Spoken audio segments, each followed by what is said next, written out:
ప్రియుడి మోజులో పడి కట్టుకున్న భర్తను కడతీర్చింది ఓ భార్య. ప్రియుడు మరో వ్యక్తితో కలిసి మెడకు చున్నీలు బిగించి హతమార్చింది.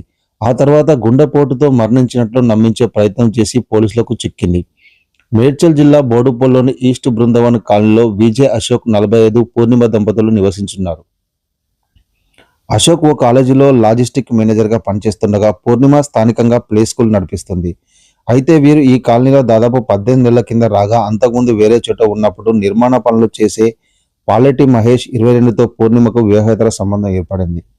గతంలో వీరిద్దరిపై భర్తకు అనుమానం రావడంతో మందలించాడు. ఈ సమయంలోనే డిసెంబర్ 10న మహేష్ తన ఇంటి ముందు కనిపించడంతో మరోసారి భార్యతో గొడవ పడ్డాడు. తీరు మార్చుకోవాలని హెచ్చరించాడు. దీంతో తమ సంబంధానికి భర్త అడ్డుపడుతున్నాడని ఎలాగైనా అడ్డు తొలగించుకోవాలని మహేష్తో కలిసి పూర్ణిమ ప్లాన్ చేసింది.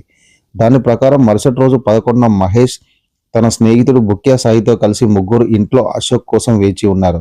కాలేజీలో డ్యూటీ ముగించుకొని సాయంత్రం ఇంటికి రాగానే మూకుమ్మడిగా దాడి చేసి అతన్ని హతమార్చారు. పూర్ణిమ ముందుగా అశోక్ కాళ్ళు గట్టిగా పట్టుకుంది. మహేష్ దాడికి పాల్పడి మెడకు 3 చున్నీలు బిగించి గొంతు నులిమి హత్యకు పాల్పడ్డారు.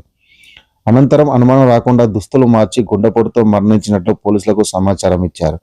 అయితే శవంపై గాయాలు కనిపించడంతో అనుమానంతో కేసు నమోదు చేసిన పోలీసులు దర్యాప్తు చేపట్టారు. విచారణలో పూర్ణిమ నిజం ఒప్పుకోవడంతో ముగ్గురు నిందితులను సోమవారం అరెస్ట్ చేసి రిమాండ్కు తరలించినట్లు మేడిపల్లి సీఐ గోవిందరెడ్డి తెలిపారు.